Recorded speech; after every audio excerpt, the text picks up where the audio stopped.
مہرین سے میری شادی کرنا چاہتی ہیں؟ کر دیں، مگر خدا کے لیے یہ سب مت کریں جو آپ کر رہی ہیں۔ انہوں نے حیرانگی سے مجھے دیکھا، مگر میں اٹھ کے کمرے سے باہر آ گیا۔ جو فیصلہ اتنے دنوں سے میں نہیں کر پا رہا تھا وہ ایک لمحے میں ہو گیا۔ جب اپنی خوشی نہیں تو ٹھیک ہے، امی کی خوشی ہی صحیح۔ اگر زندگی مشیل کے بغیر ہی گزارنی ہے تو پھر ٹھیک ہے، جو بھی اس سے ہو، کیا فرق پڑتا ہے۔ ہاں، مہرین کے ہونے سے امی کو فرق پڑتا تو یہی صحیح۔ میں ایک دفعہ مشیل سے بات کرنا چاہتا تھا۔ میں ایک دفعہ اسے اپنی مجبوری بتانا چاہتا تھا، وہی روایتی مجبوریاں جن کا چند سال پہلے میں مذاق اڑایا کرتا تھا۔ میں اسے بتانا چاہتا تھا کہ میں نے صرف اس سے محبت کی۔ اسود علی کو صرف اس نے جیتا تھا، صرف اس نے تسخیر کیا تھا۔ وہ میری زندگی میں بے شک نہیں رہے گی، مگر میرے دل میں وہی رہے گی۔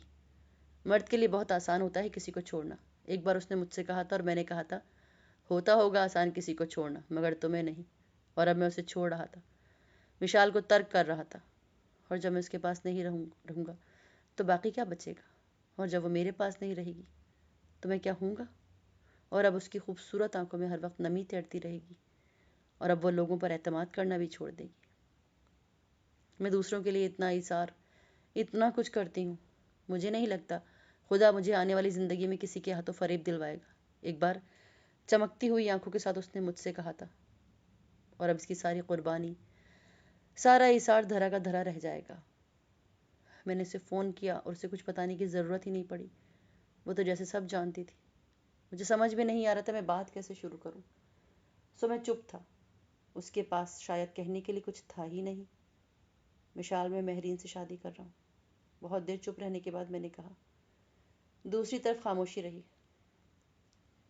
میں مجبور ہوں مشال، میں اپنی ماں کو نہیں کھو سکتا۔ اور مجھے کھو دو گے؟ اس کی آنسوں میں بھیگی ہوئی آواز گونجی تھی۔ مجھے ایسا کرنا پڑے گا، اس کے علاوہ میرے پاس کوئی چارہ نہیں۔ ہاں، اس کے علاوہ تمہارے پاس کوئی راستہ نہیں، مگر ایک بات یاد رکھنا، تم بھی اتنے سچے اور بہادر نہیں ہو جس کا تم دعویٰ کرتے تھے۔ تم بھی عام سے مرد ہو جو صرف افیئر چلانا جانتا ہے اور شادی کے وقت اپنی مجبوریاں یاد آنے لگتی ہیں۔ میرا کیا ہے، گزار لوں گی زندگی۔ تم کیا کرو گے؟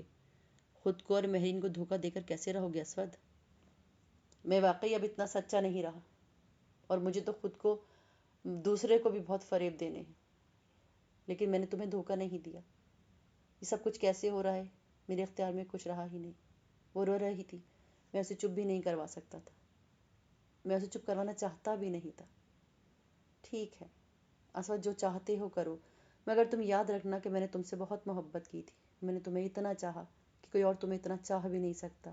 مہرین بھی نہیں، تمہاری اولاد بھی نہیں۔ تم نے مہرین کا انتخاب کیا ہے تو ٹھیک ہے، مہرین ہی صحیح۔ نہ تم اس پہ اپنا ماضی ظاہر کر سکو گے، مگر وہ ابھی بھی تمہارے اور میرے بارے میں جانتی ہے، اور تم بھی اس کے بارے میں جانتے ہو۔ پھر بھی اگر دونوں ساتھ رہنا چاہتے ہو تو ٹھیک ہے، میری دعا ہے کہ تم دونوں خوش رہو، بہت خوش رہو۔ حالانکہ تم نے کسی کو برباد کر دیا۔ اس نے فون بند کر دیا۔ میں بہت دیر تک ریسیور ہاتھ میں تھامے بیٹھا رہا، جیسے اب اس کی آواز گونج اٹھے گی، جیسے وہ ابھی کہے گی کہ وہ خوش ہے، وہ ہنس رہی ہے، مگر میں جانتا تھا کہ وہ دھاڑے مار مار کے رو رہی ہوگی، اور خوش تو وہ شاید پوری زندگی نہ ہو سکے۔ مشال کو واقعی میں نے برباد کر دیا تھا۔ اسے رونا نہیں آتا تھا، اور میں نے مستقل طور پر اس کی آنکھوں میں آنسو سجا دیے تھے۔ وہ ہر لحاظ سے مکمل تھی، اور میں نے نہ چاہتے ہوئے بھی اسے ادھورا کر دیا تھا۔ پتہ نہیں ایسا کیوں ہوتا ہے کہ ہم جسے سب کچھ دینا چاہتے ہیں اس کے پاس کچھ بھی نہیں دے پاتے۔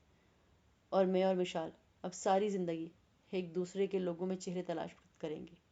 اور مہرین، وہ کیسے ہم دونوں کے درمیان آ گئی؟ ہم لوگوں نے تو اس کے ساتھ کچھ برائی بھی نہیں کی، ہم دونوں نے تو ہمیشہ اس کا بھلا ہی چاہا تھا۔ زندگی ایک دم بدل گئی تھی۔ امی لاہور گئی تھی۔ 15 دن وہاں رہنے کے بعد جب واپس آئیں تو مہرین اور میں ایک دوسرے سے منسوب ہو چکے تھے۔ وہ بہت خوش تھی، ان کی ساری اداسی، ساری پریشانی ختم ہو گئی تھی۔ میں ان پہ ظاہر کرنے کی کوشش کرتا رہا کہ میں مطمئن ہوں۔ بہرحال اس کا کچھ فائدہ بھی کیا تھا، جب قربانی دے ہی رہا تھا تو پھر دل سے دینا چاہیے تھا۔ وہ مجھے مہرین کے بارے میں بتا رہی تھی، یہ ایسی تھی، وہ کہہ رہی تھی وہ ایسی تھی، میں نے یوں کہا، میں یہاں لے کے گئی۔ ایک بار بھی ان کی زبان پہ مشعل کا نام نہیں آیا، حالانکہ میں پوچھنا چاہتا تھا کہ وہ کیسی ہے۔ منگنی کی تصویروں میں تو وہ مہرین کے ساتھ بیٹھی بہت خوش نظر آ رہی تھی، اور مہرین کے چہرے پہ مسکراہٹ کا نام بھی نہیں تھا۔ اسے خوش ہونا چاہیے تھا۔ اس نے مشال سے مجھ کو چھین لیا، اور مشال سو اب دنیا کو دھوکہ دینا سیکھ رہی تھی، اپنی مسکراہٹ سے مجھے اور سب کو یہ دکھانا چاہتی تھی کہ وہ خوش ہے، اسے کوئی دکھ نہیں۔ میں ان تصویروں میں صرف مشال کو دیکھ رہا تھا، وہ سب سے منفرد اور سب سے ممتاز نظر آ رہی تھی۔ واقعی وہ ایسی تھی۔ اس دوپہر امی نے مجھے آفس فون کیا۔ مجھے ان کی آواز سے اندازہ ہوا کچھ گڑبڑ ہے، مگر میرے اصرار پہ انہوں نے مجھے نہیں بتایا کہ کیا معاملہ ہے۔ بس مجھے وہ یہی کہتی رہیں کہ میں آفس سے لاہور جانے کے لیے چھٹی لے کر آ جاؤں، پھر مجھے سب بتائیں گی۔ میں انتہائی پریشانی کے عالم میں پہنچا۔ ان کا چہرہ دیکھ کر میں دھک سے رہ گیا۔ ان کی آنکھیں رو رو کے سوج گئی تھیں۔ وشال کی طبیعت خراب ہے، اسے ہاسپٹل لے کے گئے ہیں۔ انہوں نے میرا دل دہلا دیا۔ مجھے بھی اتنی ہمت ہی نہیں تھی کہ میں ان سے کچھ اور پوچھتا۔ میں فون اٹھا کر لاہور جانے کے لیے سیٹوں کی بکنگ کے انتظام میں لگ گیا۔ لاہور ایئرپورٹ پر اتر کر امی کے آنسوؤں میں اور روانی آ گئی۔ شاید وہ سوچتی ہوں گی کہ وہ کس منہ سے مشال کا سامنا کریں گی۔ آخر وہ بھی تو اس کی حالت کی ذمہ دار تھی۔ نہ وہ ضد کرتی، نہ مہرین سے میری منگنی ہوتی، نہ مشال کی یہ حالت ہوتی۔ اس وقت بھی شام کے 6 بجے تھے اور ہم لاہور پہنچے تھے۔ ایئرپورٹ سے ٹیکسی لے کر ہم مشال کے گھر کی طرف روانہ ہوئے۔ امی کی سسکیاں پہلے سے بڑھ گئیں اور میں بھی اب خود پہ قابو رکھے ہوئے تھا۔ مرد تھا، رو تو نہیں سکتا تھا۔ ہم اگر جو ٹیکسی اس کے گھر کی طرف بڑھ رہی تھی، میرے دل کی دھڑکنیں تیز ہو رہی تھیں۔ پھر ایک موڑتے ہی اس کا گھر سامنے آ گیا اور میرا دل اچھل کر حلق میں آ گیا۔ اس کے گھر کے سامنے سڑک پہ گاڑیوں کی لمبی قطار نظر آ رہی تھی۔ جا بجا لوگ بھی تھے اور ایک دم میرے ساتھ بیٹھی ہوئی امی ہچکیاں لے کر بلند آواز میں رونے لگی۔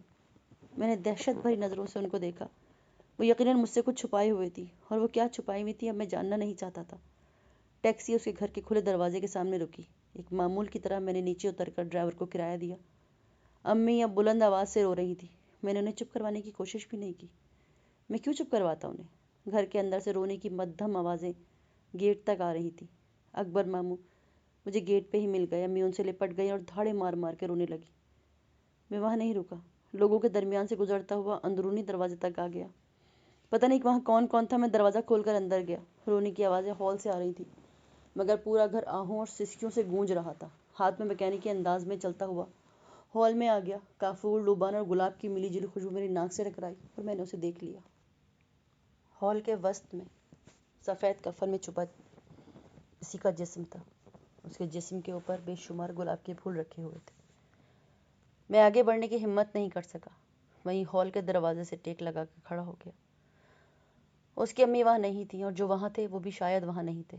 میں بھی وہاں نہیں تھا۔ میں کہاں تھا یہ میں نہیں جانتا تھا۔ کچھ عورتیں اس کے سرانے بلند آواز میں سورہ یاسین کی تلاوت کر رہی تھیں۔ نانی امی سر کو ہاتھوں میں پکڑے بلند آواز میں رو رہی تھی۔ اس کے ننیال سے سب لوگ آئے ہوئے تھے۔ اس کی نانی بار بار غش کھا رہی تھی۔ اس کی خالہ اس کے پاس بیٹھی ہوئی بار بار اس کا منہ چوم رہی تھی، پھر دھاڑے مار مار کے رونا شروع ہو جاتی۔ اور وہ جو نہیں رو رہے تھے وہ سکتے کے عالم میں تھے۔ میری طرح انہیں یقین نہیں آ رہا تھا کہ ایسا بھی ہو سکتا ہے۔ اور وہاں ایک کونے میں وہ بھی تھی۔ اس کی آنکھوں میں آنسو تھے، نہ چہرے پہ کوئی پریشانی۔ وہ بس ایک پارا پڑھ رہی تھی۔ جو لوگ مکمل ہوتے ہیں وہ مر جاتے ہیں، اور جن لوگوں کی ذات نامکمل اور خامیوں کا مجموعہ ہوتی ہے وہ زندہ رہ جاتے ہیں، جیسے مہرین۔ میرا دل چاہا میں دھکے دے کر اسے وہاں سے نکال دوں۔ آخر وہاں اس کا کیا کام؟ وہ تماشائی بن کر مشال کی زندگی کو ہارتے دیکھنے آئی تھی، اور وہ ساری زندگی تماشائی تو دیکھتی رہی تھی۔ ایک دم میرا سانس گھٹنے لگا۔ آخر میں بھی وہاں کیا لینے آیا تھا؟ مجھے لگا وہ ابھی آنکھیں کھولے گی اور مجھ سے کہے گی کیا اب میں کیا چاہتا ہوں۔ میں اس کا پیچھا کیوں نہیں چھوڑ رہا؟ میں گھر سے باہر آ گیا۔ اس کا بڑا بھائی اشر مجھے دیکھ کر میری طرف آیا، میرے گلے لگ کے رونے لگا۔ میں اسے کوئی دلاسا نہیں دے پایا۔ میں کیا کہتا، یہ سب میری وجہ سے ہوا ہے؟ ایک مشین کی طرح میں اس شام لوگوں سے ملتا رہا۔ رات کے 8 بجے اس کا جنازہ لے کر قبرستان آئے تھے اور ہمیشہ کے لیے وہاں چھوڑ دی۔ اس کے جنازے کو کندھا دیتے ہوئے میں نے کچھ نہیں سوچا۔ میں اس قابل ہی کہاں تھا، لیکن اسے قبر میں دفن ہوتے دیکھ کر میرا دل چاہا اسے لے کر کہیں بھاگ جاؤں۔ وہ اکیلی کیسے رہ سکتی ہے اس اجاڑ اور ویران جگہ پر؟ اسے تو شور اور ہنگامہ پسند تھا، یہاں تو موت اور خاموشی تھی۔ وہ یہاں کیوں آئی تھی؟ پھر اس کی قبر پہ سب نے مٹی ڈالی، میں بھی مٹی ڈالنے والوں میں شامل تھا۔ تو مشال نام کی کہانی ختم ہو گئی۔ اس کی مسکراہٹ، اس کے قہقہے، اس کی جگمگاتی آنکھیں، اس کی خوبصورت آواز اب کسی کو نظر نہیں آئے گی، اور میری نظر سے یہ سب اوجھل نہیں ہوگا۔ کتنا عذاب ہوتا ہے کسی کا کبھی نظر نہ آنا، اور کتنا عذاب ہوتا ہے کسی کا ہر وقت نظر آتے رہنا۔ ہم سب اسے وہاں چھوڑ کر واپس آ گئے۔ میں نے تو اسے پہلے ہی چھوڑ دیا تھا۔ شاید تب بھی اس نے زندہ ہوتے ہوئے بھی خود کو قبر میں محسوس کیا تھا۔ مومانی مسلسل غشی کے عالم میں تھی، انہیں ہوش ہی نہیں آ رہا تھا، اور جو ہوش میں تھے وہ بھی کہاں ہوش میں تھے۔ پتہ نہیں تعزیت کے لیے کون کون آیا۔ اس کی پوری یونیورسٹی جیسے وہاں آ گئی، وہ جو یونیورسٹی کی جان تھی۔ اب سب کو اس کے بغیر رہنا پڑے گا۔ مہرین یونیورسٹی سے آنے والے اسٹوڈنٹس اور ٹیچر سے ملتی رہی اور میں سوچتا رہا، اس کی راہ کا سب سے بڑا کانٹا دور ہوگی، کتنی خوش ہوگی۔ اب کوئی نہیں کہے گا کہ مشیل نے یہ کیا ہے یا مشیل نے ایسا کیا ہے۔ اب وہ ہمیشہ اس کے نام کے ساتھ ماضی کا صیغہ استعمال کریں گے۔ جیسے وہ اس کی شہرت اور کامیابی سے نفرت کرتی تھی، اب اس کی فکر ختم ہو جائے گی، کیونکہ دیر سے ہی صحیح خدا نے اس کی سن لی تھی۔ تمام رات گھر کا کوئی فرد سو نہیں پایا، اور صبح صبح میں سکتے میں رہ گیا جب اکبر ماموں نے میرے پاس بیٹھ کے کہا، پتہ نہیں اس نے ایسا کیوں کیا، اسے کیا چاہیے تھا جو اس نے خودکشی کر لی۔ اور مجھے لگا جیسے میرے پاس کوئی بم پھٹا اور میرے پر خچے اڑ گئے۔ وہ مجھے کہتی ہے اگر اسے کچھ چاہیے تو میں بغیر کچھ کہے، بغیر بتائے، ضرور اس نے ایسا کیوں کیا، اب میں کیا کروں، میرا تو گھر ویران ہو گیا۔ وہ بات کرتے کرتے رونے لگے اور مجھے لگا کسی نے میرے گلے میں وزنی زنجیروں کا ایسا گچھا ڈال دیا جو مجھے ابھی کبھی سر اٹھانے نہیں دے گا۔ ماموں کچھ دیر بعد مجھے اس کی موت کی تفصیلات بتانے لگے۔ وہ لوگ اس رات کسی دعوت میں گئے تھے، گھر میں صرف نانی، مہرین، مشیل اور ملازم تھے۔ رات گئے جب لوگ گھر واپس آئے تو مشیل کا کمرہ بند تھا۔ ممانی ایک بار اسے کمرے کی طرف گئیں مگر کمرہ بند اور لائٹ آف تھی۔ انہوں نے سوچا وہ سو چکی ہوگی، اس لیے انہوں نے ڈسٹرب نہیں کیا اور چلی گئیں، مگر جب صبح اٹھانے آئی تو بار بار دروازہ بجانے کے باوجود بھی اس نے کوئی جواب نہیں دیا۔ ممانی پریشان ہو گئی، انہوں نے اپنے بیٹوں اور ماموں کو بلوایا اور چاروں نے مل کے دروازہ پیٹا۔ جب کوئی جواب نہیں آیا تو باقی ماموں بھی جمع ہو گئے اور اشر نے دروازے کا لاک توڑ دیا، اور جب وہ اندر داخل ہوئے تو وہ غنودگی کی عالم میں پڑی ہوئی بمشکل سانس لے رہی تھی۔